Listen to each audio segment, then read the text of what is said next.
کیا لائے ہو؟ کہ آٹا لے کر آیا ہوں۔ واہ واہ واہ واہ۔ جناب ابراہیم کی زوجہ نے پوچھا کیا لائے ہو؟ اتنی بلند آواز سے کہا کہ مہمانوں تک آواز جائے، کہ آٹا لے کر آیا ہوں۔ اور رکھنے کے بعد جلدی سے گھر سے نکل گئے کہ اب کہیں اور کچھ تلاش کر کے لاتا ہوں، کھانے کا انتظام کرتا ہوں۔ گھر سے نکل گئے۔ زوجہ نے سوچا کہ شوہر آٹا لے کر آئے ہیں، زوجہ نے انتظام کیا اور برتن لے کر آٹا گوندنے کے لیے بوری کے قریب آئی، اور آنے کے بعد بوری کے اندر ہاتھ ڈالا۔ ابراہیم نے بالو بھرا تھا، زوجہ نے آٹا نکالا۔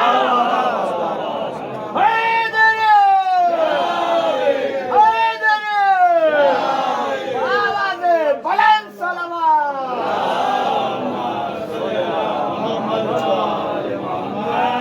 ابراہیم نے بالو بھرا تھا، زوجہ نے آٹا نکالا۔ یہ بالو کو آٹا کس چیز نے کیا؟ یہ بالو کو آٹا کس چیز نے کیا؟ میں نے ابتدا ہی چیز سے کی ہے، یہ ابراہیم کی نیت نے کیا۔ اگر نیت خالص ہو تو بالو آٹا بن جاتا ہے، اگر نیت اچھی ہو تو اللہ ریت کو، بالو کو آٹے میں بدل دیتا ہے۔ ابراہیم کہیں دور دراز ملنے والے کے پاس گئے، وہاں سے کھانے کا انتظام کر کے گھر لوٹے، اور جیسے گھر میں داخل ہوئے تو کیا دیکھا کہ مہمان کھانا شکم سیر ہونے کے بعد جب ڈکار آتی ہے، جیسے ہی داخل ہوئے تو دیکھا کہ مہمان ڈکار لے رہے ہیں کھانے کی، کھانا شکم سیر ہو گئے۔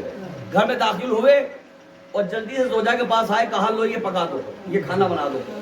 زوجہ نے کہا کہ اب کس کے لیے پکانا ہے؟ کہ مہمانوں کے لیے۔ کہ مہمان کو تو میں نے کھلا دیا۔ کہ کیا کھلایا؟ کہ وہی آٹا جو آپ لائے تھے، وہی آٹا، اسی کی روٹی بنائی جو آپ لائے تھے۔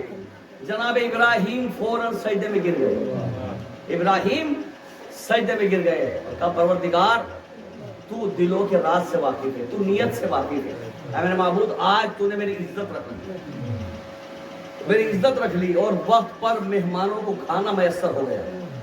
یہ اسی لیے آپ نے دیکھا ہوگا کہ جب بھی کسی امام نے، کسی معصوم نے خود دربار یزید میں سید سجاد کا خطبہ جب آپ سنیں گے تو آغاز ہی معصوم جو ہے وہ اس خطبے سے کرتے ہیں کہ ہم نسل ابراہیم، ہم قبیلہ ہم جناب اسماعیل کے قبیلے سے ہیں، ہم نسل ابراہیم سے ہیں۔ فخر کرتے ہیں اہل بیت اس بات پر کہ ہمارے دادا ابراہیم، جو ابراہیم کے صفات تھے وہ سارے صفات آل محمد کے اندر پائے جاتے ہیں۔ جس طرح ابراہیم کے در سے کبھی کوئی خالی نہیں پڑتا، ایسے ہی کبھی بھی اہل بیت کے دروازے سے کوئی خالی نہیں پڑتا۔ جب کوئی دروازے پر آیا تو اس کی مراد پوری کی گئی، بھوکا آیا تو شکم سیر ہو کر گیا، برہنہ آیا تو رضا لے کر گیا۔ کبھی بھی ایسا نہیں ہوا کہ دروازے پر کوئی آیا ہو اور اس کے سوال کو پورا نہ کیا گیا ہو۔ ایک دن حضرت سرکار رسالت مآب کی بارگاہ میں صحابہ بیٹھے ہوئے تھے اور ایک سائل آ گیا، سوال کرنے والا آ گیا، اس نے سوال کیا تو پوری بزم میں کسی نے اس کے سوال کو پورا نہیں کیا۔ جب وہ مایوس ہو کر جانے لگا تو رسول نے کہا کہ جاؤ سلمان اس سے کہہ دو کہ میری بیٹی کے دروازے پر چلا جاؤ۔ سلمان اس سے کہہ دو کہ میری بیٹی کے دروازے پر چلا جائے۔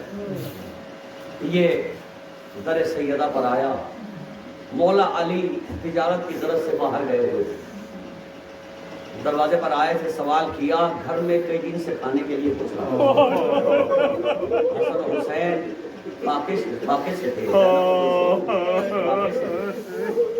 دروازے پر آیا، سوال کیا۔ تاریخ کہتی ہے کہ جب سوال کیا تو جناب سیدہ نے جناب فضہ کو دوڑایا کہ جاؤ بابا کے پاس جانا اور سلمان کو بلانا، کیونکہ مولا علی گھر نہیں تھے۔ سلمان کو بلایا، حسن و حسین چھوٹے ہیں، جناب سلمان سر جھکا کر در سیدہ پر آئے تو جناب سیدہ نے فضہ سے کہا فضہ لو یہ چادر سلمان کو دے، سلمان سے کہنا کہ اس چادر کو گروی رکھ کر کچھ لے آئے۔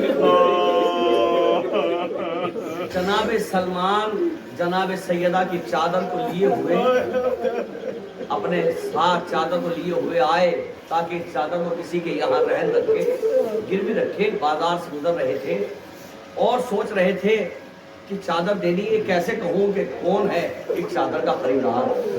سلمان تو جانتے تھے نا جناب سیدہ کی عظمت کو، تو شرم کے مارے آواز نہیں نکل رہی ہے، کسی سے کہہ نہیں پا رہے ہیں کہ اس چادر کو گروی رکھنا ہے، کوئی ہے جو اس چادر کو گروی رکھ لے اور اس کے بدلے میں کچھ دے دے۔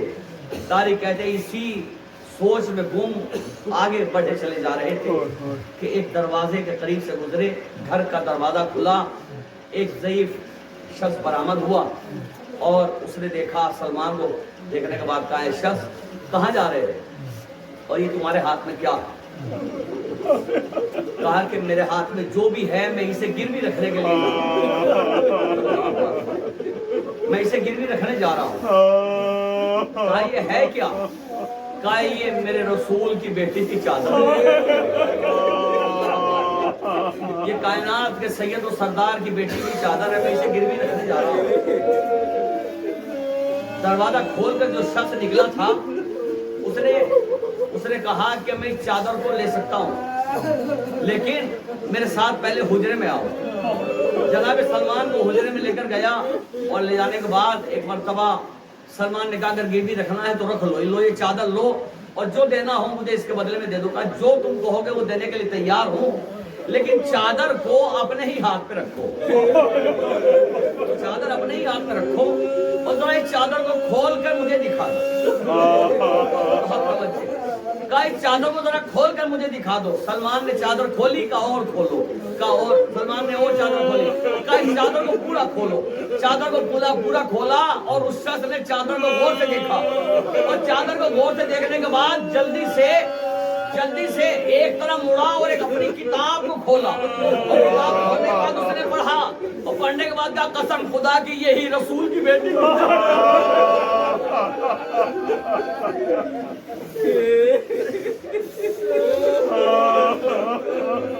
توریت کے اندر چادر کی نشانیاں پڑھی کہ یہی رسول کی بیٹی کی چادر ہے۔ میں نے توریت کے اندر پڑھا ہے کہ رسول کی بیٹی کی چادر کی نشانی یہ ہوگی کہ اس چادر میں 72 پیون ہو، 72 پیون۔ چادر کو ملاحظہ کیا کہ سلمان چادر کو لپیٹ لے، چادر کو لپیٹا، جو قیمت سلمان نے کہی وہ قیمت دی۔ قیمت لینے کے بعد سلمان نے کہا یہ چادر رکھ لو، اگر یہ چادر میں نہیں رکھوں گا بلکہ مجھے اپنے رسول کے پاس لے کر چلو۔ جناب سلمان آگے چادر لیے ہوئے پیچھے توریت کا عالم جناب سلمان کے پیچھے رسول کی بند میں داخل ہوئے۔ جناب سلمان نے واقعہ بیان کیا۔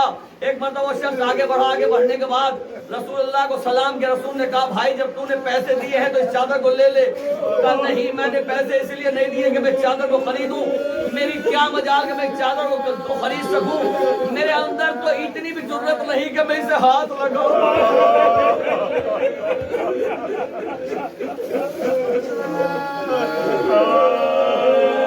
میرے اندر اتنی بھی ضرورت نہیں کہ میں چادر کو ہاتھ لگاؤں، میں اس لیے آیا ہوں کہ تاکہ آپ کے ہاتھوں پہ کلمہ پڑھ سکے، اس لیے کہ آپ رسول برحق ہیں، آپ اپنے ہاتھوں کو پھیلائیے، میں آپ کے ہاتھوں پہ اپنے ہاتھ رکھ کر کلمہ پڑھنا چاہتا ہوں۔ رسول اللہ کا کلمہ پڑھا، سلمان چادر لیے ہوئے قیمت لیے ہوئے گھر آئے۔ جناب سیدہ نے کہا سلمان کیا ہوا، چادر کو گروی نہیں رکھا؟ کہا شہزادی میں پیسے لے آیا ہوں لیکن چادر گروی نہیں رکھی، اس لیے کہ جس نے اس چادر کو گروی رکھنے کے لیے کہا تھا اس نے چادر نہیں لی، پیسے دے دیے اور اس کے بدلے میں وہ مسلمان ہو گیا۔ جناب سیدہ نے آنے والے کے سوال کو پورا کیا۔ حضرتارو روایت تو یہیں تک ہے لیکن میں کہنا چاہتا ہوں کہ توریت کا عالم اتنا پاک و پاکیزہ تھا، توریت کا عالم اتنا صاحب معرفت تھا کہ چادر کو ہاتھ نہیں لگایا۔ ارے وہ ہاتھ ٹوٹ کیوں نہیں گئے، وہ ہاتھ کٹ کیوں نہیں گئے، انہوں نے کربلا میں چادر تنظیر کو لوٹا۔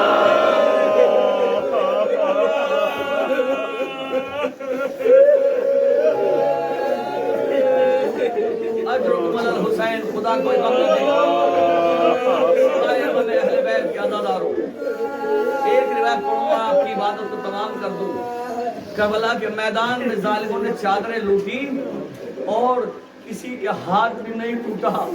جناب زینب کے سر سے چادر اتاری، جناب ام کلثوم کے سر سے چادر اتاری،